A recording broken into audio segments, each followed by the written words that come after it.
ചെയ്യാൻ സാധിക്കുമോ എന്നൊന്നും ഒരിക്കലും എനിക്ക് ബോധ്യപ്പെട്ടിട്ടില്ല. കാരണം എന്തുകൊണ്ടാണ് ബോധ്യപ്പെട്ടതെന്ന് വെച്ച് കഴിഞ്ഞാൽ ലീഡേഴ്സ് എപ്പോഴും നമ്മളോട് പറയാറുണ്ട് സ്ഥിരമായിട്ട് പ്രോഗ്രാമുകൾ അറ്റൻഡ് ചെയ്യണം. Connect your team with system. ടീമിനെ നമ്മൾ സിസ്റ്റത്തിലേക്ക് കണക്ട് ചെയ്യണോ എന്നുള്ളത്. അപ്പൊ ടീമിനെ സിസ്റ്റത്തിലേക്ക് കണക്ട് ചെയ്തിട്ടില്ലെങ്കിലും ചെയ്താലുള്ള ഗുണം എന്താണ്? അപ്പൊ നമ്മള് സ്ഥിരമായിട്ടൊരു പ്രോഗ്രാമിന് പോകുന്ന വ്യക്തിയാണെങ്കിൽ നമ്മുടെ കൂടെ ഇപ്പൊ ഒരു 10 പേര് ബിസിനസ്സിലേക്ക്, നമ്മുടെ ബിസിനസ് പാർട്ണർഷിപ്പിലേക്ക് വന്നിട്ടുണ്ടെങ്കിൽ നമ്മളെ കൂടെ ജോലി ചെയ്യുന്ന ആളുകളൊക്കെ നമ്മളെ ബിസിനസ് പാർട്ട്നേഴ്സ് ആണ്.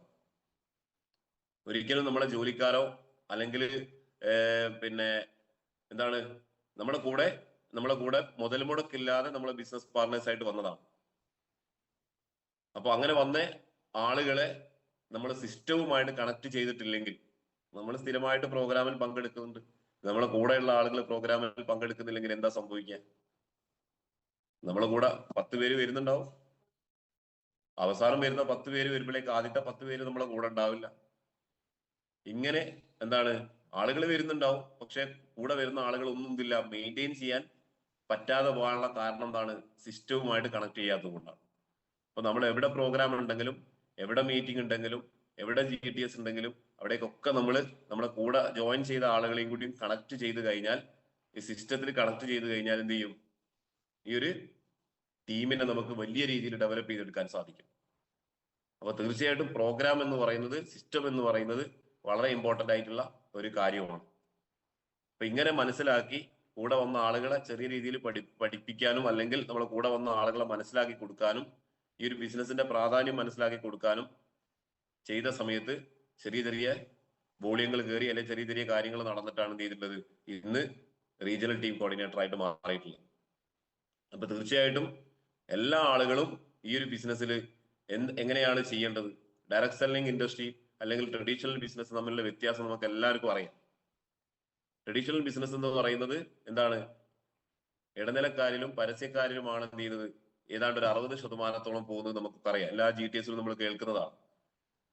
എന്നാൽ ഇവിടെ സംഭവിക്കുന്നത് ഇടനിലക്കാരിലേക്കും പരസ്യക്കാരിലേക്കും പോകുന്ന ആ ഒരു 40 മുതൽ 60% നമ്മളിലേക്ക് റീഡിസ്ട്രിബ്യൂട്ട് ചെയ്തിട്ടാണ് എന്ത് ചെയ്യുന്നത്? തരുന്നത്. ഇവിടെ നമുക്ക് ഇൻവെസ്റ്റ്മെന്റ് ഇല്ലാതെ ചെയ്യുന്ന ഈ ഒരു ബിസിനസ്സിൽ നമ്മൾ ചെയ്യേണ്ടതായിട്ടുള്ള ചില കാര്യങ്ങൾ, ഈ ഒരു ബിസിനസ് ഡെവലപ്പ് ചെയ്യാൻ അല്ലെങ്കിൽ ഒരു വലിയ ഉയർച്ചകളിലേക്ക് എത്താൻ നമ്മൾ ചെയ്യേണ്ട കാര്യം എന്താണ്? ചെറിയ കാര്യങ്ങൾ മാത്രമേ ഉള്ളൂ. ചെറിയ ചെറിയ കാര്യങ്ങൾ ചെയ്താൽ വലിയ വലിയ റിസൾട്ട് വരുന്ന ലോകത്തിലെ ഒരേ ഒരു ഇൻഡസ്ട്രി ഡയറക്ട് സെല്ലിംഗ് മാത്രമേ ഉള്ളൂ. ചെറിയ ചെറിയ കാര്യങ്ങൾക്ക് വലിയ വലിയ റിസൾട്ടുകൾ കിട്ടുന്ന.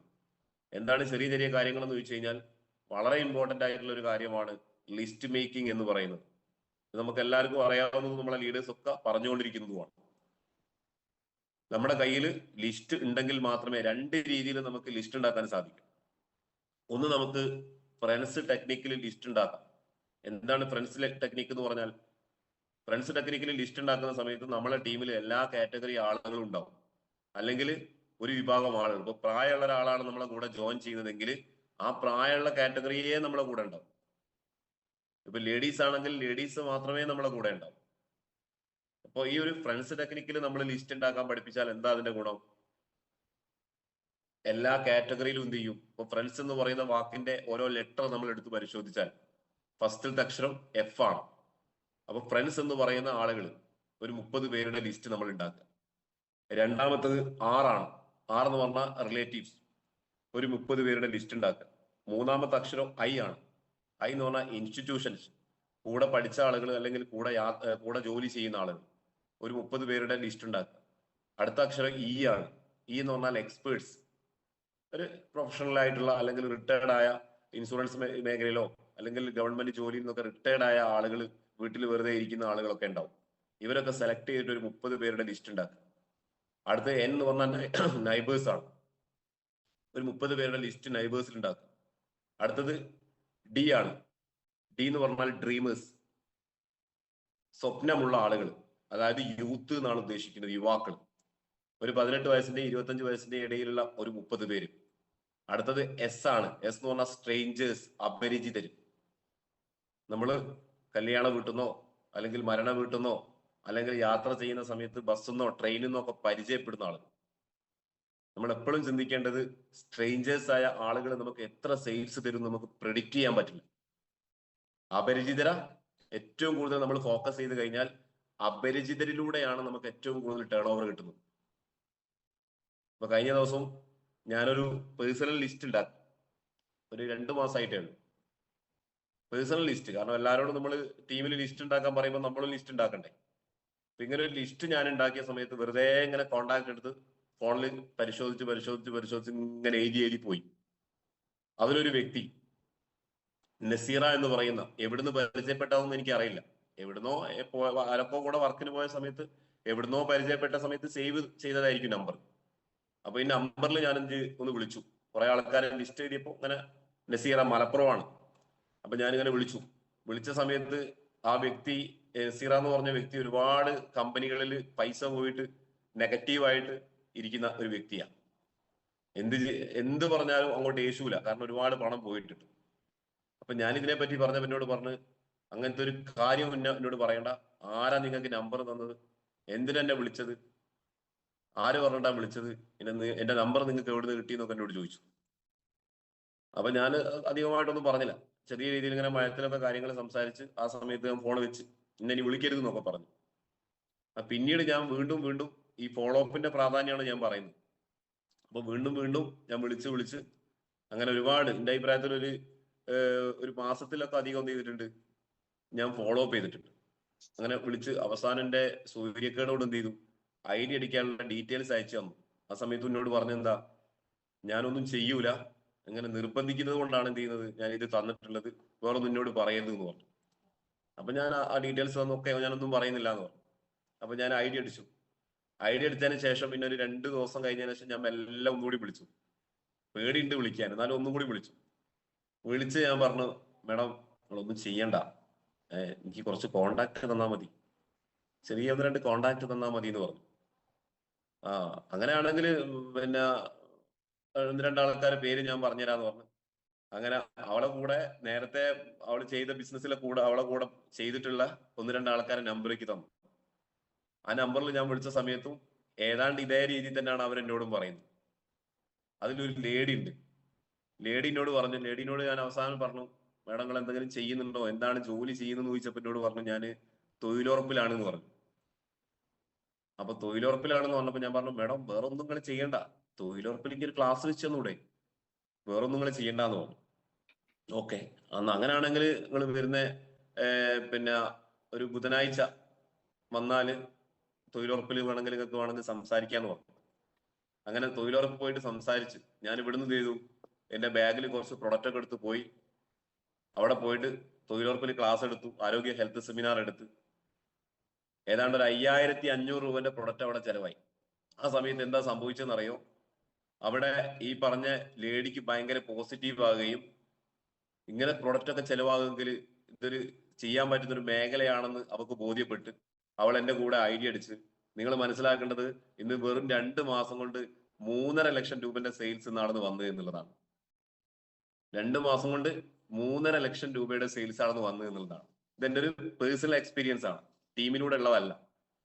ഇത് എങ്ങനെ കിട്ടിയതാണെന്ന് ചോദിച്ചു കഴിഞ്ഞാൽ നമ്മൾ പേഴ്സണൽ ലിസ്റ്റ് ഉണ്ടാക്കി പേഴ്സണൽ കാര്യങ്ങൾ ചെയ്യുന്നത് കൊണ്ടാണ്. അപ്പൊ ഈ രീതിയിൽ ഒരു പ്ലാനിങ് ആണ് എന്ത് ചെയ്തിട്ടുള്ളത്. നമ്മുടെ ഈ ലിസ്റ്റ് മേക്കിങ്ങിന്റെ ഒരു പ്രാധാന്യം ഞാൻ പറയുന്ന സമയത്ത് പറഞ്ഞതാണ്. ലിസ്റ്റ് എന്ന് പറഞ്ഞത് എന്താണ്, വളരെ ഇമ്പോർട്ടന്റ് ഉള്ള കാര്യമാണ്. രണ്ടാമത്തെ കാര്യം എന്താണ്, അത് ഷോർട്ട് ലിസ്റ്റ് ചെയ്യുക എന്നുള്ളതാണ്. നമ്മളിപ്പോ ഫ്രണ്ട്സ് ടെക്നിക്കിൽ പോയി 30 ആൾക്കാരെ ലിസ്റ്റ് ഉണ്ടാക്കി 210 ആളെ ലിസ്റ്റ് ഉണ്ടാവും. 30 ആൾക്കാരെ ലിസ്റ്റ് ഉണ്ടാക്കും. അപ്പൊ എല്ലാ കാറ്റഗറി ആളുകളും ഉണ്ടാവും. അപ്പൊ 30 ആളുകളുടെ ലിസ്റ്റ് ഉണ്ടാക്കുന്ന സമയത്ത് 210 ആളെ ലിസ്റ്റ് ഉണ്ടെങ്കിൽ അതിൽ ഒരു 25 പേരെ നമ്മൾ ഷോർട്ട് ലിസ്റ്റ് ചെയ്യണം. എങ്ങനെയാ ഷോർട്ട് ലിസ്റ്റ് ചെയ്യേണ്ടത്? മാൻ കാറ്റഗറിയിൽ ഷോർട്ട് ലിസ്റ്റ് ചെയ്യാം. മാൻ, MAN, ഇതാണ് മാൻ കാറ്റഗറി എന്ന് പറയുന്നത്. അപ്പൊ നമ്മൾ ഒരാളെ പേര്, ആ വ്യക്തിയെ എങ്ങനെയാണ് മാൻ കാറ്റഗറി ആയിട്ട് തിരിക്കുക? M എന്ന് പറഞ്ഞാൽ മണിയാണ്, പണം. അപ്പൊ നമ്മൾ ബിസിനസ് കൊടുത്തു, പ്ലാൻ കൊടുത്തു, പ്രസന്റേഷൻ ഒക്കെ കൊടുത്ത് അവർക്ക് ബിസിനസ് ഇഷ്ടപ്പെട്ട് ബോധ്യപ്പെട്ട് കഴിഞ്ഞു. പക്ഷെ ആ വ്യക്തിയുടെ കയ്യിൽ ബിസിനസ് സ്റ്റാർട്ട് ചെയ്യാനുള്ള ഒരു ID രജിസ്ട്രേഷൻ ചെയ്യാനുള്ള ഒരു 5000 രൂപ എടുക്കാനില്ലാത്തൊരു വ്യക്തിയാണ്. അല്ലെങ്കിൽ ആ ഒരു വ്യക്തിക്ക് സമൂഹത്തിൽ നിന്ന് ഒരു 5000 രൂപ അറേഞ്ച് ചെയ്യാൻ പറ്റാത്ത വ്യക്തിയാണ്, വായ്പ പോലും കിട്ടില്ല. ഇങ്ങനത്തെ വ്യക്തിയെ നമ്മൾ മാൻ കാറ്റഗറിയിൽ ഷോർട്ട് ലിസ്റ്റിൽ നമ്മൾ എന്ത് ചെയ്യണ്ട, എഴുതണ്ട. രണ്ടാമത്തത് എന്താണ്? എ ആണ്. എ എന്ന് പറഞ്ഞാൽ അതോറിറ്റി, തീരുമാനം എടുക്കാൻ പറ്റാത്ത ആൾക്കാർ. അപ്പൊ നമ്മളൊരു ലേഡിനോട് ബിസിനസ് പറഞ്ഞു, ലേഡിക്ക് ഭയങ്കരമായിട്ട് ബിസിനസ് ഇഷ്ടപ്പെട്ടു, പക്ഷെ ഹസ്ബൻഡ് സമ്മതിക്കുന്നില്ല. അപ്പൊ അവിടെ എന്തില്ല? അതോറിറ്റി ഇല്ല. അല്ലെങ്കിൽ ആണുങ്ങൾ ജെൻസിനോട് പറഞ്ഞു, അവർക്ക് ഭയങ്കരമായിട്ട് ബോധ്യപ്പെട്ടു, പക്ഷെ അദ്ദേഹത്തിന്റെ വൈഫ് സമ്മതിക്കുന്നില്ല. ഇങ്ങനെയാണെങ്കിൽ അതോറിറ്റി ഇല്ല. അടുത്ത എന്താണ്? എൻ ആണ്. എന്ന് പറഞ്ഞാൽ നീഡ്സ്, ആവശ്യക്കാരായിരിക്കണം. ഒരു അഡീഷണൽ വരുമാനം ആഗ്രഹിക്കുന്ന, അല്ലെങ്കിൽ എക്സ്ട്രാ വരുമാനം ആഗ്രഹിക്കുന്ന, അല്ലെങ്കിൽ ലൈഫിൽ വലിയ മാറ്റം ഉണ്ടാക്കണം എന്ന് ചിന്തിക്കുന്ന ആളുകളുടെ ഒരു ഇതാണ് നീഡ്സ് എന്ന് പറയുന്നത്. അപ്പൊ ഈ ഒരു മാൻ ടെക്നിക്കിൽ നമ്മൾ ലിസ്റ്റ് ഉണ്ടാക്കി കഴിഞ്ഞാൽ വളരെ ഫാസ്റ്റ് ആയിട്ട് നമുക്ക് എന്ത് ചെയ്യാൻ പറ്റും? പുതിയ ടീമിനെ ഉണ്ടാക്കാൻ പറ്റും. ഇതാണ് ലിസ്റ്റ് എന്ന് പറഞ്ഞത്. മൂന്നാമത്തെ കാര്യം എന്താണ്? ഹൗസ് മീറ്റിംഗ് ആണ്. വളരെ ഇമ്പോർട്ടന്റ് ഉള്ള കാര്യമാണ് ഹൗസ് മീറ്റിംഗ് എന്ന് പറയുന്നത്. ഏതാണ്ട് ഒരു 67% റിസൾട്ട് ഡയറക്ട് സെല്ലിംഗ് ഇൻഡസ്ട്രിയിൽ വരുന്നത് ഹൗസ് മീറ്റിംഗിലൂടെയാണ് പറയുന്നത്. 67% റിസൾട്ട്. അപ്പം ബാക്കി 33% ബാക്കി എല്ലാം ഉള്ളത്. ഇപ്പൊ ഈ 67% റിസൾട്ടുകൾ ചെയ്താൽ പോരെ? നമ്മളെ കൂടെയും നമ്മളെ കൂടെയും ജോയിൻ ചെയ്ത ആളുകളെ വീട്ടിലൊക്കെ ഹൗസ് മീറ്റിംഗ് വെച്ച് കഴിഞ്ഞാൽ വർക്ക് തുരിതരാ വരും. സ്റ്റോപ്പില്ലാത്ത രീതിയിൽ വർക്ക് ഉണ്ടാവും. ഡ്യൂപ്ലിക്കേഷൻ നടക്കും. അപ്പൊ നമ്മളിപ്പോ ഒരു ഹൗസ് മീറ്റിംഗിൽ ഒരു 10 പേരെ ക്ഷണിച്ച് 10 പേരെ ഹൗസ് മീറ്റിംഗ് നടത്തി കഴിഞ്ഞാൽ ഒരു മിനിമം 2 പേര് അവിടുന്ന് ജോയിൻ ചെയ്യും. ഈ ജോയിൻ ചെയ്ത വ്യക്തി ആ വ്യക്തിയുടെ വീട്ടിൽ പോയിട്ട് നമ്മൾ വിസിറ്റ് ചെയ്ത് ആ വ്യക്തിനെ കൊണ്ട് ഒരു ലിസ്റ്റ് ഉണ്ടാക്കിച്ചാൽ, ആ വ്യക്തിന്റെ വീട്ടിൽ ഒരു ഹൗസ് മീറ്റിംഗ് നടത്തിയാൽ അവിടുന്ന് ഒരു പക്ഷേ ഒരു 2 പേര് ജോയിൻ ചെയ്യും. ആ ജോയിൻ ചെയ്ത വീട്ടിൽ നിന്ന് തന്നെ. ഇത് ഡ്യൂപ്ലിക്കേഷൻ ചെയ്താൽ നമുക്ക് നിന്ന് തിരിയാൻ സമയമില്ലാത്ത രീതിയിലുള്ള വർക്കുകളും ഹൗസ് മീറ്റിങ്ങുകളും വന്നുകൊണ്ടേയിരിക്കും. ഈ വർക്കിന്റെ റിസൾട്ടുകളും അതിന്റെ പിറകെ വരികയും ചെയ്യും. അപ്പൊ ഹൗസ് മീറ്റിങ്ങിന് അത്രയും വലിയ പ്രാധാന്യം ഉണ്ട് എന്നുള്ളതാണ്. ഇതാണ് നമ്മൾ ചെയ്യേണ്ടത്. അടുത്ത എന്താണ്? നമ്മൾ ഇൻവിറ്റേഷൻ ആണ്. ഹൗസ് മീറ്റിംഗിലാണെങ്കിലും GTSിലേക്കാണെങ്കിലും പ്രോഗ്രാം സെന്ററിലേക്കാണെങ്കിലും ഒക്കെ നമ്മൾ ഇൻവിറ്റേഷൻ ആണ് എന്ത് ചെയ്യുന്നത്? വളരെ ഇമ്പോർട്ടന്റ് ആയിട്ട് ശ്രദ്ധിക്കേണ്ട ഒരു കാര്യം. ഇപ്പൊ നമ്മളൊക്കെ പുതിയ ആളുകളെ സംബന്ധിച്ചിടത്തോളം, ഇപ്പൊ ലീഡേഴ്സിനെ സംബന്ധിച്ചിടത്തോളം അതൊക്കെ അറിയാം. എല്ലാ ലീഡേഴ്സിനും അത് അറിയാം. കാരണം അവരിത് പഠിച്ചിട്ടാണ് എന്ത് ചെയ്ത് അവിടെ എത്തിയിട്ടുള്ളത്. പുതിയ ആളുകളെ സംബന്ധിച്ചിടത്തോളം ഇൻവിറ്റേഷൻ എന്ന് പറയുന്നത് വളരെ ഇമ്പോർട്ടന്റ് ആണ്. ഇപ്പൊ നമ്മളൊരു വീട്ടിലേക്ക് ഒരാളെ ക്ഷണിക്കുന്നു, അല്ലെങ്കിൽ മീറ്റിംഗ് സെന്ററിലേക്ക് ഒരാളെ ക്ഷണിക്കുന്നു, അല്ലെങ്കിൽ നമുക്ക് ഈ ബിസിനസിന്റെ പ്ലാൻ ഒരാളെ കേൾപ്പിക്കണമെങ്കിൽ നമ്മൾ ഒരു കാരണവശാലും നമ്മളെ പ്രൊഡക്റ്റ് എന്നോ മൈ ലൈഫ് എന്നോ കമ്പനിന്നോ ആയുഷ് എന്നോ ഇതൊന്നും അഭിസംബോധന ചെയ്യാൻ പാടില്ല. അവിടെ നമ്മളിപ്പോ ഒരു സുഹൃത്താണെങ്കിൽ ആ സുഹൃത്തിനോട് നമ്മൾ ഈ അവസരം പറയണമെങ്കിൽ നമ്മൾ എന്താ ചെയ്യേണ്ടത്? എടാ, ഈ നാളെ വീട്ടിലുണ്ടാവുമോ? എനിക്ക് എന്നെ നേരിട്ടൊന്ന് കാണേണ്ട ആവശ്യമുണ്ട്, ഒരു കാര്യം സംസാരിക്കാനുണ്ട്. അദ്ദേഹം എന്താണെന്ന് നമ്മളോട് ചോദിച്ചാലും നമ്മൾ അറിയാതെ എന്ത് പറയരുത്? ഇങ്ങനൊരു കമ്പനി ഉണ്ട്, ഞാൻ ജോയിൻ ചെയ്തിട്ടുണ്ട്, അതിനെപ്പറ്റി സംസാരിക്കാനെന്ന് പറയരുത്. എടാ, അത് നേരിട്ട് പറയേണ്ട കാര്യമാണ്. ഞാൻ നാളെ അങ്ങോട്ട് വരാം. ഫോണിലൂടെ പറഞ്ഞത് ശരിയാവില്ല, എനിക്ക് എന്നെ നേരിട്ട് കാണണം. എപ്പോഴാണ് നാളെ വീട്ടിലുണ്ടാകുക? രാവിലെ ഒരു 7 മണിക്ക് വന്നാൽ കാണാൻ പറ്റുമോ? അല്ലെങ്കിൽ ഒരു ഉച്ച സമയത്ത് വന്നാൽ കാണാൻ പറ്റുമോ? അല്ലെങ്കിൽ ഒരു വൈകുന്നേരം വന്നാൽ കാണാൻ പറ്റും? ഒരു 3 ഓപ്ഷൻ, 3 സമയത്തിന്റെ നമ്മൾ അങ്ങോട്ട് പറയണം. ആ സമയത്ത് അവർ ഏതെങ്കിലും ഒരു സമയം ഇങ്ങോട്ട് പറയും. ഒരിക്കലും കാര്യങ്ങളും പറയരുത്, കളവും പറയരുത്. നമ്മൾ കളവ് പറയുന്നില്ലല്ലോ, കാര്യവും പറയുന്നില്ല, കളവും പറയുന്നില്ല. നമ്മൾ വീട്ടിലേക്ക് നമ്മളൊരു ഹൗസ് മീറ്റിംഗ് നടത്തുകയാണെങ്കിലും നമ്മൾ ഒരു ഫംഗ്ഷൻ ഉണ്ട്, എന്റെ ചെറിയൊരു ഫംഗ്ഷൻ നടക്കുന്നുണ്ട്, ഞാൻ കൂടുതൽ ആൾക്കാരോടൊന്നും പറഞ്ഞിട്ടില്ല, ഒരു 10 പേരോടെ ഞാൻ പറഞ്ഞിട്ടുള്ളൂ, നീ എന്തായാലും ഒന്ന് എന്റെ വീട്ടിലേക്ക് വരണം, നാളെ ഒരു 3 മണിക്കാണ്. അവിടെ എന്തില്ല? നമ്മൾ ഹൗസ് മീറ്റിംഗ് എന്ന് പറഞ്ഞിട്ടില്ല, കമ്പനി പറഞ്ഞിട്ടില്ല, പ്രൊഡക്റ്റ് പറഞ്ഞിട്ടില്ല, ഒന്നും പറഞ്ഞിട്ടില്ല. അപ്പൊ ഈ രീതിയിൽ ഒരു ഇൻവിറ്റേഷൻ ആണ് എന്ത് ചെയ്യേണ്ടത്? നമ്മൾ ശ്രദ്ധിക്കേണ്ടത്. ഹൗസ് മീറ്റിംഗ് നടത്തുന്ന സമയത്ത് അല്ലെങ്കിൽ മീറ്റിംഗിലേക്ക് ആളുകൾ ഇൻവൈറ്റ് ചെയ്യുന്ന സമയത്ത് ശ്രദ്ധിക്കേണ്ട കാര്യമാണ് ഇൻവിറ്റേഷൻ. ഇങ്ങനെയാണ് നമ്മളൊക്കെ എന്ത് ചെയ്തിട്ടുള്ളത് തുടക്കത്തിൽ ഈ ഒരു ബിസിനസ്. അതേപോലെ തന്നെ നമ്മൾ ഫീൽഡിലേക്ക് പോകുന്ന സമയത്ത് ശ്രദ്ധിക്കേണ്ട കാര്യം, വളരെ പ്രധാനപ്പെട്ട ഒരു കാര്യമാണ് ടൂൾ കിറ്റ് എന്ന് പറയുന്നത്. നമ്മുടെ കയ്യിൽ നമ്മുടെ ബിസിനസ്സിന് ആവശ്യമായ, നിങ്ങളൊന്ന് നമ്മളുടെ അടുത്ത് പരിശോധിച്ചാൽ കാണാൻ പറ്റും, ഏതെങ്കിലും ജോലി ചെയ്യുന്ന ആളുകൾ ആ മേഖലയിൽ ജോലി ചെയ്യുന്നതിന്റെ ടൂൾ ഇല്ലാതെ അവർ വരുമോ? ഒരു കൈക്കോട്ട് കൊത്തുന്ന ഒരാളാണെങ്കിൽ കൈക്കോട്ടില്ലാതെ നമ്മളെ വീട്ടിലേക്ക് വരുമോ കൊത്താൻ വിളിച്ചാൽ? ഒരു തേപ്പിന്റെ പണിക്കാരനെ നമ്മൾ വീട്ടിലേക്ക് വിളിച്ചാല് സാധനങ്ങൾ വാങ്ങിച്ചോളി, ഞാൻ അങ്ങോട്ട് വരികയാണെന്ന് പറയല്ല. അവര് തേപ്പിന്റെ പലകയും അതിന്റെ എല്ലാ സാധനങ്ങളും കൊണ്ടാണ് അവർ വരിക. അത് വാർപ്പിന്റെ പണിക്കാരാണെങ്കിലും കരിങ്കല്ലിന്റെ പണിക്കാരാണെങ്കിലും അതിന്റെ ആമറും കാര്യങ്ങളൊക്കെ കൊണ്ടാ വരിക. ഇതേ പോണം നമ്മളൊരു ഫീൽഡിലേക്ക് വർക്കിന് പോകുന്ന സമയത്ത് നമ്മുടെ കയ്യിൽ ടൂൾ കിറ്റ് ഉണ്ടാവണം. ഒന്ന്, നമ്മുടെ ബിസിനസ് ഫയൽ ഉണ്ടാവണം. രണ്ട്, നമ്മുടെ ബ്രോഷർ ഉണ്ടാവണം. ആപ്ലിക്കേഷൻ ഫോം ഉണ്ടാവണം. ഒരു ഫയൽ ഉണ്ടാവണം. അതേപോലെ തന്നെ നല്ലൊരു ബാഗ് വേണം. നല്ലൊരു ബാഗ്. ഒരിക്കലും നമ്മളെ ഈ കവറിലൊക്കെ ഇട്ട് കൊണ്ടുപോകുന്ന ആൾക്കാരുണ്ട്. ഒരു കവറിൽ ഒരു പ്രൊഫഷണലിസം എന്ത് ചെയ്യണം? ഫീൽ ചെയ്യണം. അപ്പൊ നല്ലൊരു ഡ്രസ് കോഡ്. ഡ്രസ് കോഡ് എന്ന് ഉദ്ദേശിക്കുന്നത് ഒരിക്കലും 1000 രൂപന്റെ അല്ലെങ്കിൽ 2000 രൂപന്റെ ഡ്രസ് അല്ല. നമ്മൾ ഇടുന്ന സാധാരണത്തെ ഡ്രസ് ആണെങ്കിലും ആ ഡ്രസ്സിനെ നമ്മൾ എന്ത് ചെയ്യണം? ഒരു പ്രൊഫഷണലിസത്തിലേക്ക് കൊണ്ടുവരണം. ഒരു ഡ്രസ് കോഡ്. പുരുഷന്മാരാണെങ്കിൽ ഇന്നൊക്കെ ചെയ്തിട്ട് നല്ലൊരു ടിപ്പിൽ എന്ത് ചെയ്യുക? അല്ല, ഡ്രസ്സിന്റെ വിലയല്ല എന്ത് ചെയ്യുന്നത് നിശ്ചയിക്കുന്നത്. എല്ലാവർക്കും തുടക്കത്തിലൊന്നും നല്ല വിലയുള്ള ഷർട്ടോ പാൻറ്റോ ഒന്നും വാങ്ങാൻ പറ്റിക്കൊള്ളണമെന്നില്ല. അപ്പൊ അതിന്റെ ആ രീതിയിൽ എന്ത് ചെയ്യുക? ലേഡീസ് ആണെങ്കിൽ നല്ല ചുരിദാറോ നല്ലൊരു രീതിയിൽ ഡ്രസ് കോഡൊക്കെ ഇട്ടിട്ട് എന്ത് ചെയ്യുക? ചില ആൾക്കാരൊക്കെ ഫർദയൊക്കെ ഇട്ട് പോകുന്ന ആൾക്കാരുണ്ട്. അത് തുടക്കത്തിൽ ഈ ഒരു ബിസിനസിന്റെ അതിൻ്റെതായ രീതിയിൽ എന്ത് ചെയ്യുക? നമ്മളൊരു പ്രൊഫഷണലിസം കൊണ്ടുവരിക എന്നുള്ളതാണ് ആദ്യമായിട്ട് ശ്രദ്ധിക്കാനുള്ളത്. അപ്പൊ ഇത്തരത്തില് നമ്മൾ ചെയ്യുന്ന സമയത്ത് വലിയ മാറ്റങ്ങളാണ് നമുക്ക് ഉണ്ടാക്കാൻ സാധിക്കുന്നത്. അപ്പൊ ഈ ഒരു ബിസിനസ്സിലേക്ക് കടന്നു വന്ന് ഇങ്ങനെ ചെയ്ത് മുന്നോട്ട് പോയ സമയത്ത്, പാർട്ട് ടൈം ആയിട്ട് ചെയ്ത് മുന്നോട്ട് പോയ സമയത്ത് ആളുകൾ എന്ത് ചെയ്തു?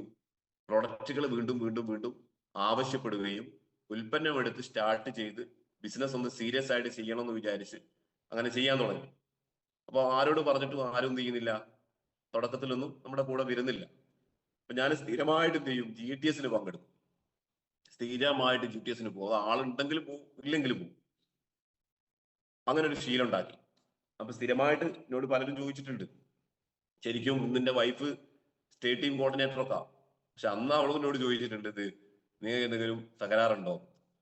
എന്താ ഇങ്ങനെ മീറ്റിങ്ങിന് ഇങ്ങനെ പോകുന്നു, നമ്മളെ കൂടെ ആരും ജോയിൻ ചെയ്യുന്നില്ല, മീറ്റിങ്ങിന് ഇങ്ങനെ പോയിക്കൊണ്ടിരിക്കുകയാണ്. അപ്പൊ കോഴിക്കോട് നടന്നേലൊക്കെ ഇങ്ങനെ പോയി ഇരുന്നിട്ടൊന്നും ആരും നമ്മളെ കൂടെ ജോയിൻ ചെയ്യുന്നില്ല. ഇത് എന്ത് ചെയ്യണം എന്നിങ്ങനെ ആ സമയത്തിനോട് വൈഫ് ചോദിച്ചിട്ടുണ്ട്.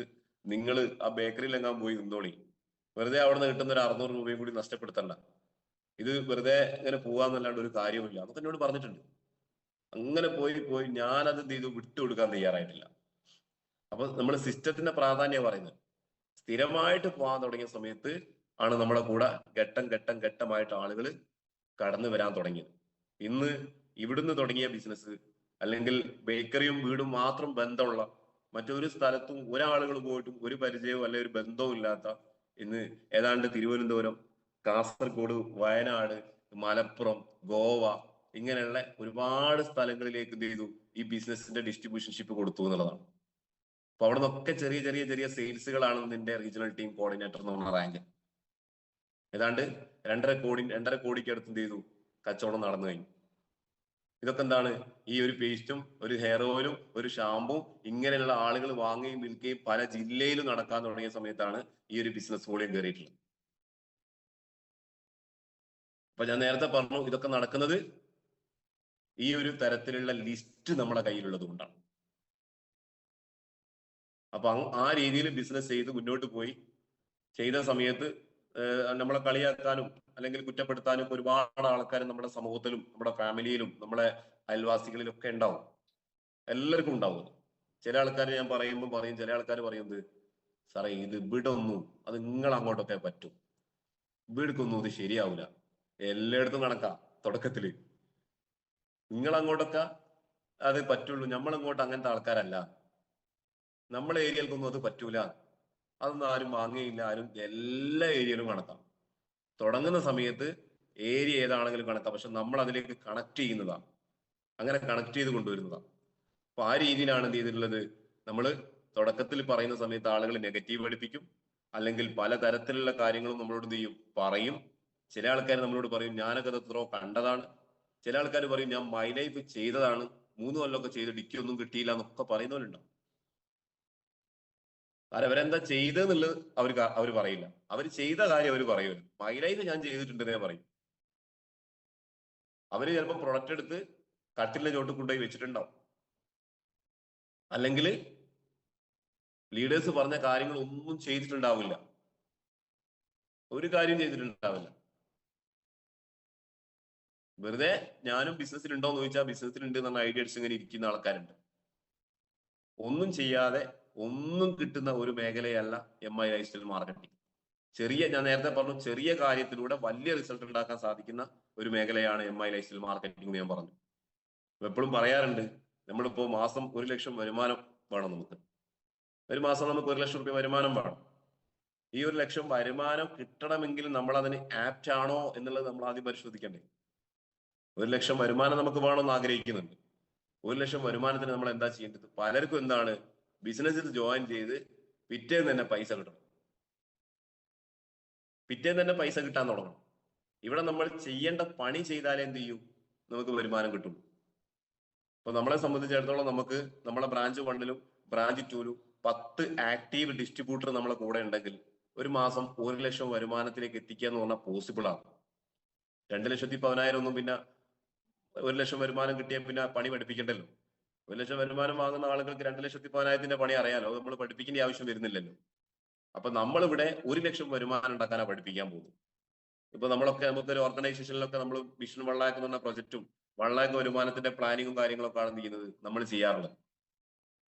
അപ്പോ ഈ 1 ലക്ഷം വരുമാനം എന്ന് പറയുന്നത് തീർച്ചയായിട്ടും എന്താണ്, ഒരു ലക്ഷ്യം മുന്നിൽ വെച്ചുകൊണ്ട് നമ്മൾ മുന്നോട്ട് പോയാൽ. ചെറിയൊരു കഥ പറയുകയാണെങ്കിൽ, 2 സുഹൃത്തുക്കള് പിന്നെ ഒരു ഓഫീസിൽ നിന്ന് ജോലിയിൽ നിന്ന് പിരിച്ചുവിട്ടു. ജോലിയിൽ നിന്ന് എന്താണ്, ഒരുപാട് സ്റ്റാഫ് അധികമായി, അവിടെ ജോലിയൊക്കെ കുറഞ്ഞ സമയത്ത്, ബിസിനസ് ഒക്കെ കുറഞ്ഞ സമയത്ത് 2 സ്റ്റാഫിനെ പിരിച്ചുവിട്ടു. അപ്പൊ ഇവര് രണ്ടുപേരും ഇങ്ങനെ നടന്നു വീട്ടിലേക്ക് പോവാണ്. അപ്പൊ ഒരു വ്യക്തി പറയാണ്, ഇനി എനിക്ക് ജോലിയൊന്നും കിട്ടില്ല, ഞാനിപ്പോ എന്റെ വീട്ടിലേക്ക് പോവാണ്. ഇത്രയും വലിയ കമ്പനിയിൽ നിന്ന് നമ്മളെ പിരിച്ചു വിട്ടിട്ടുണ്ടെങ്കിൽ നമുക്ക് ഇനി എവിടുന്ന് ജോലി കിട്ടാനാണ്, ഞാൻ എന്റെ വീട്ടിലേക്ക് തിരിച്ചു പോവാണെന്ന് പറഞ്ഞു. അപ്പൊ മറ്റേ സുഹൃത്ത് പറഞ്ഞു, ഞാൻ എന്തായാലും ഇനി വീട്ടിലേക്കില്ല, എനിക്കിനി ജോലി കിട്ടിയാൽ മാത്രമേ ഞാൻ എന്തുള്ളൂ, വീട്ടിലേക്കുള്ളൂ, ഞാൻ എന്റെ ജോലിയും അന്വേഷിച്ചു പോവുകയാണെന്ന് പറഞ്ഞു. അങ്ങനെ അദ്ദേഹം ഒരുപാട് സ്ഥാപനങ്ങളിൽ കയറി ഇറങ്ങി, ഒരുപാട് ഓഫീസുകളിൽ കയറി ഇറങ്ങി, ഇങ്ങനെ എല്ലാ സ്ഥലത്തൊന്നും എന്താണ്, റിജക്ഷനാണ്. എനിക്ക് ഇവിടെ ജോലിയില്ല, അല്ലെങ്കിൽ സ്റ്റാഫ് അധികമാണ്, അല്ലെങ്കിൽ ശമ്പളം തരാനില്ല, ഇങ്ങനെ പല കാര്യങ്ങളും പറയുന്നത്. അങ്ങനെ അദ്ദേഹം എന്ത് ചെയ്തു, വീണ്ടും വീണ്ടും വീണ്ടും അങ്ങനെ ഒരു സ്ഥലത്തുനിന്ന്, ഒരു ഓഫീസിൽ നിന്ന് അദ്ദേഹത്തിനോട് പറഞ്ഞു, ഇപ്പം ഓൾറെഡി ഇവിടെ സ്റ്റാഫ് ഒക്കെ ഉണ്ട്, അപ്പോ നിങ്ങൾക്ക് വേണമെങ്കിൽ ജോലി ചെയ്യാം, പക്ഷെ സാലറി ഒന്നും ഇപ്പൊ തരാനുണ്ടാവില്ല, നമുക്ക് നോക്കാം, പക്ഷെ ഇപ്പം സാലറി ഒന്നും തരാനുണ്ടാവില്ല, അങ്ങനെയാണെങ്കിൽ നിങ്ങൾക്ക് ജോലിക്ക് വരാമെന്ന് പറഞ്ഞു. അപ്പൊ അദ്ദേഹം സമ്മതിച്ചു, എന്തായാലും ഞാൻ നാളെ തൊട്ട് വരാം, സാലറി ഇപ്പം വേണമെന്നില്ല എന്ന് പറഞ്ഞു. അപ്പൊ അദ്ദേഹം പിറ്റേ തൊട്ട് ജോലിക്ക് കയറി. അങ്ങനെ സ്ഥിരമായിട്ട് അദ്ദേഹം വരാൻ തുടങ്ങി. അവിടുത്തെ സ്റ്റാഫൊക്കെ വരുന്നതിന്റെ മുന്നേ, സാലറി കിട്ടുന്ന സ്റ്റാഫ് വരുന്നതിനെക്കാട്ടി നേരത്തെ അദ്ദേഹം വരാൻ തുടങ്ങി. നന്നായിട്ട് ഹാർഡ് വർക്ക് ചെയ്യാൻ തുടങ്ങി. അവിടുത്തെ സ്റ്റാഫൊക്കെ പോയിട്ട് വൈകുന്നേരം എല്ലാ സ്റ്റാഫും പോയതിനു ശേഷമാണ് അദ്ദേഹം ജോലി കഴിഞ്ഞ് പോകുന്നത്. എന്തിന്, ഒരു സാലറിയും അദ്ദേഹത്തിനില്ല. ആ ബിസിനസ്സിനോട്, അദ്ദേഹം ചെയ്യുന്ന ജോലിയോടുള്ള ഒരു കമ്മിറ്റ്മെന്റ്, അദ്ദേഹം എന്ത് ചെയ്തു, ഇന്നില്ലെങ്കിൽ നാളെ അദ്ദേഹത്തിന് അത് റെഡി ആവും എന്നറിയാം. നമ്മൾ ചിന്തിക്കുന്നത് വരുമാനം പെട്ടെന്ന് കിട്ടണമെന്നല്ലേ.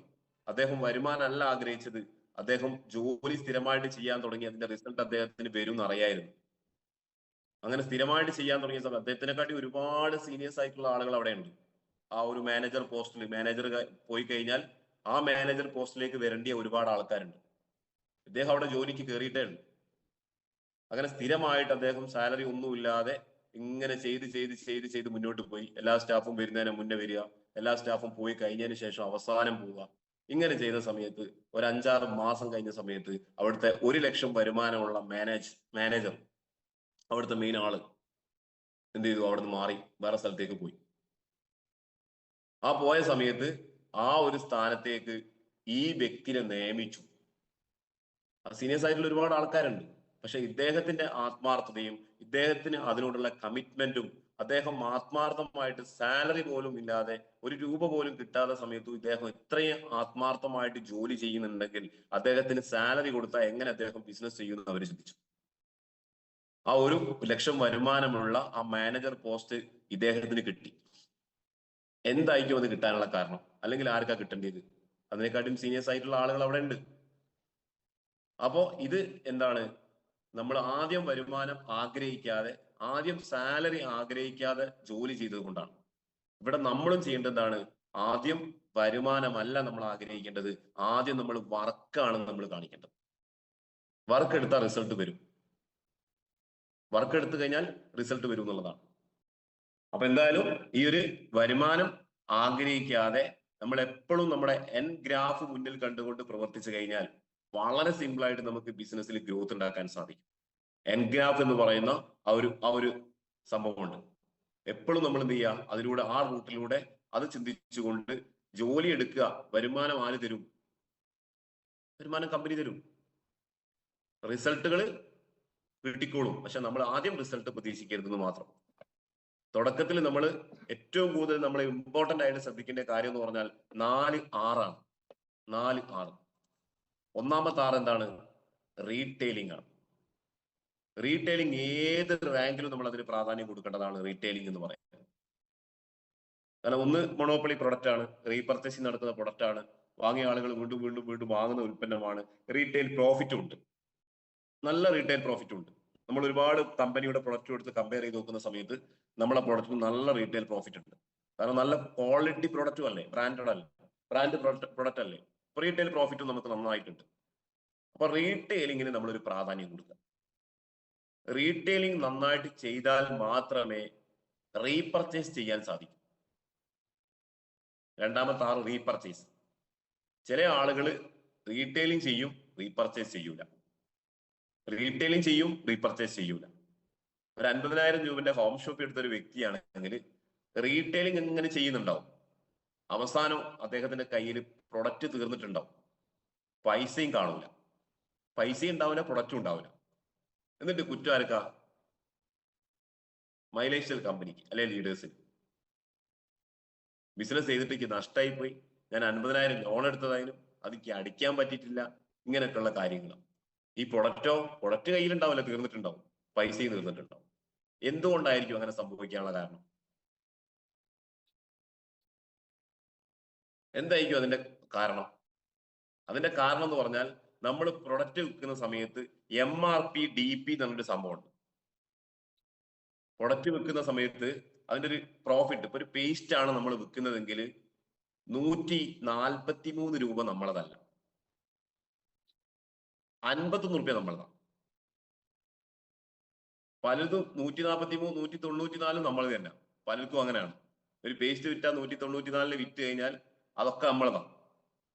എന്നിട്ട് അതെന്ത് ചെയ്യും? ഒന്നുകിൽ വീട്ടിലേക്ക് സാധനങ്ങൾ വാങ്ങും, അല്ലെങ്കിൽ പുട്ടുമപ്പടം അടിക്കും, ആ രീതിയിൽ കാര്യങ്ങൾ ചെയ്യും.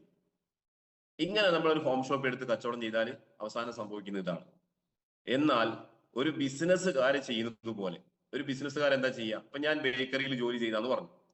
അപ്പൊ നമ്മള് ഇപ്പൊ ഒരു തട്ടിൽ നമുക്ക് പാർലേജി ബിസ്ക്കറ്റ് ഉണ്ടാവും, ഒരു തട്ടില് മേരി ലൈറ്റ് ബിസ്ക്കറ്റ് ഉണ്ടാവും, ഒരു തട്ടിൽ 2020 ബിസ്ക്കറ്റ് ഉണ്ടാവും, ഒരു തട്ടിൽ 50-50 ഉണ്ടാവും. ഇപ്പൊ ഒരു തട്ടിൽ ഇപ്പൊ 50-50 തീർന്നാൽ 50-50 തീർന്നല്ലോ, ഇനി അത് എടുക്കണ്ടല്ലോ നല്ലല്ലോ ചിന്തിക്കുക. ആ തീർന്ന സാധനം വീണ്ടും കൊണ്ട് ഇയാളെ വാങ്ങി വെക്കും. ഇതാണ് സെയിൽസ്, കച്ചവടം എന്ന് പറഞ്ഞാൽ അതാണ്. ഓരോ തട്ടിലെ സാധനം തീർന്നപ്പോൾ നമ്മൾ സന്തോഷിക്കല്ല, അത് തീർന്നല്ലോ ഇനി അത് കച്ചവടം ചെയ്യണ്ടല്ലോ. അപ്പൊ തീരുന്ന സാധനം നമ്മൾ എന്ത് ചെയ്യണം? 10 പേസ്റ്റ് തീർന്നാൽ 10 പേസ്റ്റ് അവിടെ ഉണ്ടാവണം. ആ 10 പേസ്റ്റിന്റെ 51 രൂപ വെച്ച് 510 രൂപയെ നമ്മളുള്ളൂ. ബാക്കി 1430 രൂപ ആ തട്ടിൽ ഉണ്ടാവണം. അതാണ് സെയിൽസ് എന്ന് പറയുന്നത്. ഈ രീതിയിലാണ് നമ്മൾ കച്ചവടം ചെയ്യേണ്ടത്. പക്ഷെ പലരും ചെയ്യുന്നത് നേരത്തെ പറഞ്ഞോണം, പ്രൊഡക്റ്റ് വിൽക്കുന്നു, ലാഭം മുതലും എടുക്കുന്നു. നിങ്ങളൊന്ന് ആലോചിച്ച് നോക്കൂ, നമ്മളിപ്പോ നമ്മളെ വീട്ടില് ഒരു ചേമ്പുണ്ടാക്കി, ഒരു പറമ്പിൽ ചേമ്പുണ്ടാക്കിയിട്ട് ആ ഒരു പിറ്റേത്തെ വർഷം നമ്മൾ ചേമ്പ് പറിക്കുന്ന സമയത്ത് ആ ചേമ്പിന്റെ വിത്തും നമ്മൾ എടുക്കുകയാണ്, അത് നടാനുള്ള ആ തണ്ട എന്ന് പറയുന്ന സാധനവും നമ്മൾ എടുത്തു, അത് രണ്ടൊക്കെ കഴിച്ച്, ഒക്കെ നമ്മൾ കറി വെച്ച് കഴിച്ച്, ചേമ്പിന്റെ വിത്തും നമ്മൾ കഴിച്ച്, ആ തണ്ടയും നമ്മൾ കഴിച്ച്. പിറ്റേത്തെ വർഷത്തേക്ക് ചേമ്പ് എന്തുകൊണ്ടാണ് നമ്മൾ നടുക? അപ്പൊ നമ്മൾ വിത്ത് മാത്രമേ നമ്മൾ എടുക്കാൻ പാടുള്ളൂ, മറ്റേത് അവിടെ നടേണ്ട സാധനം, എന്നാലേ അടുത്ത വർഷം വേറെ ചേമ്പ് ഉണ്ടാവും. ഇതേ പോണമാണ് നമ്മൾ റീറ്റെയിൽ ചെയ്യേണ്ടത്. അപ്പൊ റീറ്റെയിലിംഗ് ചെയ്താൽ മാത്രമേ, അത് റീപർച്ചേസിങ് ചെയ്താൽ മാത്രമേ എന്ത് ചെയ്യൂ, ഈ ബിസിനസ്സിൽ നമുക്ക് സ്റ്റെപ്പായിട്ട് വളരാൻ പറ്റും. അടുത്ത മൂന്നാമത്തെ എന്താണ്?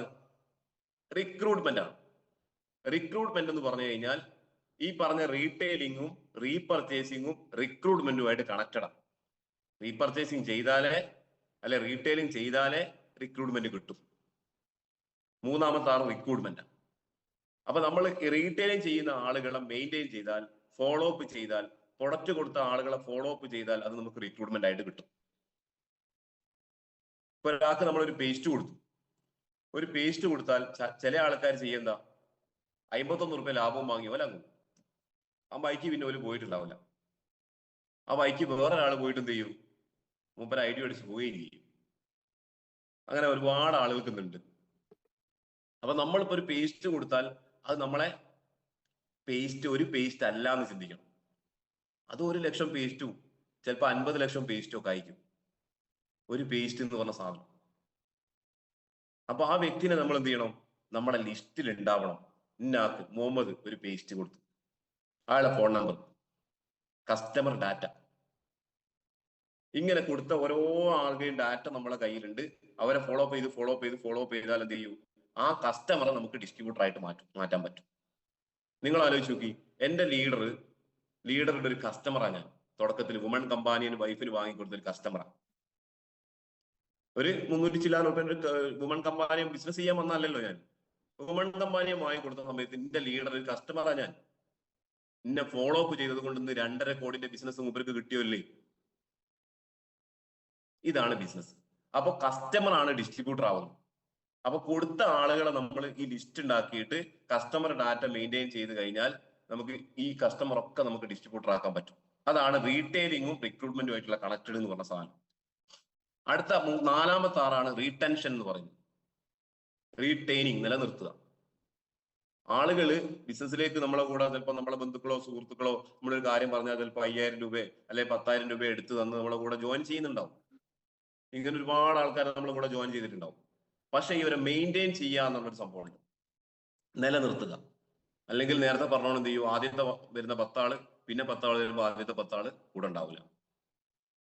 അപ്പൊ ഇവരെ ശരിക്കും മെയിൻറ്റെയിൻ ചെയ്യാന്ന് പറഞ്ഞാൽ ഈ പ്രോപ്പറായിട്ട് പ്രോഗ്രാം അറ്റൻഡ് ചെയ്യിപ്പിക്കുക, സിസ്റ്റവുമായിട്ട് കണക്ട് ചെയ്യാൻ തന്നെയാണുള്ളത് ചെയ്യാനുള്ളത്. അപ്പൊ ഈ 4-6 നമ്മൾ പ്രോപ്പറായിട്ട് ശ്രദ്ധിക്കണം. സമയം ലേറ്റ് ആയിട്ടുണ്ട്, അതുകൊണ്ട് ഞാൻ കൂടുതൽ നീട്ടിക്കൊണ്ടുപോകുന്നില്ല. 4-6: റീറ്റെയിലിംഗ്, റീപർച്ചേസ്, റിക്രൂട്ട്മെന്റ്, റീടെൻഷൻ. ഈ 4-6 നമ്മൾ ഇമ്പോർട്ടന്റ് ആയിട്ട് ശ്രദ്ധിക്കേണ്ടതായിട്ടുള്ള ഒരു കാര്യമാണ്. അപ്പൊ ഈ ഒരു ബിസിനസ്സിൽ ഏറ്റെടുത്ത് മുന്നോട്ട് ചെയ്ത് വളരെ സീരിയസ് ആയിട്ടാണ് ഇപ്പൊ ചെയ്യുന്നത്. ഇനി എന്റെ ഒരു ടാർഗറ്റ് എന്ന് പറഞ്ഞു കഴിഞ്ഞാൽ ഈ ഒരൊറ്റ വർഷം കൊണ്ട് നാഷണൽ ടീം കോർഡിനേറ്റർ ആവുക എന്നുള്ളതാണ്. NTC എന്ന് പറഞ്ഞ റാങ്ക് ഈ ഒരു വർഷം കൊണ്ട് ആകുക എന്നുള്ളതാണ് എന്റെ ഒരു പേഴ്സണൽ ടാർഗറ്റ്. അത് ടീം എന്ത് ചെയ്തു എന്നുള്ളത് എന്റെ വിഷയമല്ല, പേഴ്സണൽ ടാർഗറ്റ്. ഇങ്ങനെ ഒരു ടാർഗറ്റ് ആണ് എന്ത് ചെയ്യേണ്ടത്? നമുക്ക് ഉണ്ടാവേണ്ടത്. എല്ലാവർക്കും ഡിസ്ട്രിബ്യൂട്ടർ, ലീഡർ എന്നുള്ള കണക്കൊന്നുമില്ല. പേഴ്സണൽ ടാർഗറ്റിന് എല്ലാവർക്കും പേഴ്സണൽ ടാർഗറ്റ് ഉണ്ടാവണം. എന്നാൽ മാത്രമേ ഒരു വലിയ ഉയർച്ചകളിലേക്കും വലിയ ലക്ഷ്യങ്ങളിലേക്കും നമുക്ക് എത്താൻ സാധിക്കും. അപ്പൊ തീർച്ചയായിട്ടും എല്ലാ ആളുകൾക്കും അതിന് സാധിക്കട്ടെ. എന്റെ വൈഫിനൊക്കെ പക്ഷെ എല്ലാവർക്കും അറിയാലോ, ഞങ്ങൾ ഫാമിലി ആയിട്ടാണ് ചെയ്യുന്നത്, ഫാമിലി ബിസിനസ്സാണ്. അപ്പൊ ശരിക്കും നമ്മൾ ഹസ്ബൻഡ്, ഇപ്പൊ ലേഡീസ് ചെയ്യുന്ന ആളുകളോട് എനിക്ക് പറയാനുള്ളത്, ഹസ്ബൻഡ് ഈ ബിസിനസ് കേട്ടിട്ടില്ലെങ്കിൽ നിങ്ങൾ നിർബന്ധമായിട്ടും കേൾപ്പിക്കണം. ഒരു ഫാമിലി സപ്പോർട്ട് ഉണ്ടോ നല്ല സുഖ ബിസിനസ് ചെയ്യാൻ. ഇനിയിപ്പോ പുരുഷന്മാരാരെങ്കിലും ഇത് ചെയ്ത് വൈഫിന്റെ അല്ലെ വീട്ടിലെ സപ്പോർട്ട് കിട്ടുന്നില്ലെങ്കിൽ അവരെ എന്ത് ചെയ്യണം?